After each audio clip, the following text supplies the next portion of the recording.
Bhagavad Gita is only blessing on this planet.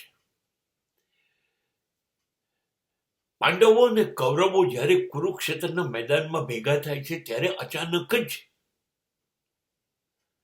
Arjun જાહેર કરે છે કે કૃષ્ણ સામે મારા ભાઈ છે, કાકાઓ છે, દાદાઓ છે, હું નહીં લડી શકું. આખી પૃથ્વીનું રાજ્ય મળે તો પણ મારે નથી લડવું, અને બેસી જાય છે. કૃષ્ણ કેવી રીતે આ ક્રાઇસિસ ઉકેલે છે એ ભગવદ્ ગીતા છે. કૃષ્ણ સમજાવતા જાય ત્યારે લડવાનું છે, અને અર્જુન કહેતો જાય હું નહીં લડું, અને વારંવાર પ્રશ્નો પૂછતો જાય, અને દરેક પ્રશ્નનો ઉત્તર કંટાળ્યા વગર કૃષ્ણ આપે જાય. એક પ્રશ્નમાંથી બીજો, બીજામાંથી ત્રીજો, એમ પ્રશ્ન અર્જુન કરતો જ જાય અને કૃષ્ણ સમજાવતા જ જાય. અંતે બધા પ્રશ્નો પછી મનનું સમાધાન થાય છે. પણ મને જે ગમ્યું એ છે કે ઈશ્વર સમજાવે તો પણ જો મૂંઝાતું મન હોય તો માણસે ઈશ્વરને પણ પૂછ્યા કરવું જોઈએ. ઈશ્વર કહે છે એટલે સ્વીકારી લેવું. એ શરૂઆતથી અંત સુધીનો આ સંદેશ છે. આ પુસ્તકે એટલા અદ્ભુત માર્ગદર્શન આપ્યું છે. જીવવું કેમ એનું સંપૂર્ણ માર્ગદર્શન છે. કોઈ વાર્તા નથી આ.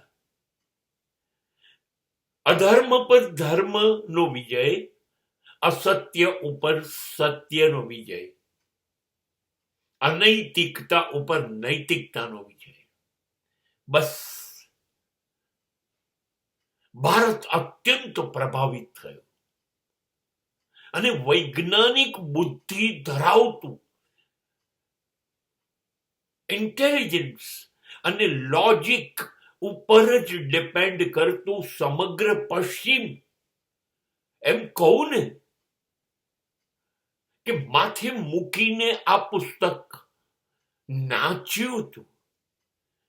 એ બર્નાર્ડ શો હોય, માર્ક ટ્વેઇન હોય, આઇન્સ્ટાઈન હોય, આ દરેક માણસો તો ક્યાં હતા? છેલ્લી સીમા ઉપર હતા પોતાના ક્ષેત્રમાં, અને એ લોકોને હૃદય સુધી આ વસ્તુ અસર કરી ગઈ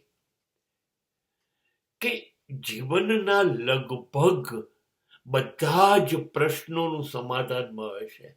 આટલું અદ્ભુત પુસ્તક એ પછી 5000 વર્ષ થયા, લખાયું નથી.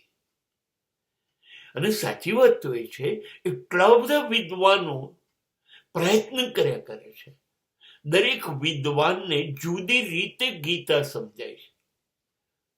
હજી સુધી કોઈ પણ વિદ્વાનો એક મત થયા નથી.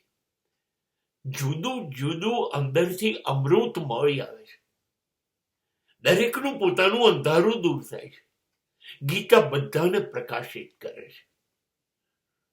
આવું મહાન પુસ્તક આપણે ત્યાં છે જે જીવવા માટેના 3 રસ્તા બતાવે છે. એક, કાં તો ભક્તિ કરો, ભક્તિ યોગ, કાં તો જ્ઞાન મેળવો, જ્ઞાન યોગ. આમ કઈ ના ફાવે તો પોતાનું કામ કરતા કરતા મૃત્યુ પામો, એ કર્મયોગ. બસ ગીતા જીવવાના 3 રસ્તા બતાવે છે.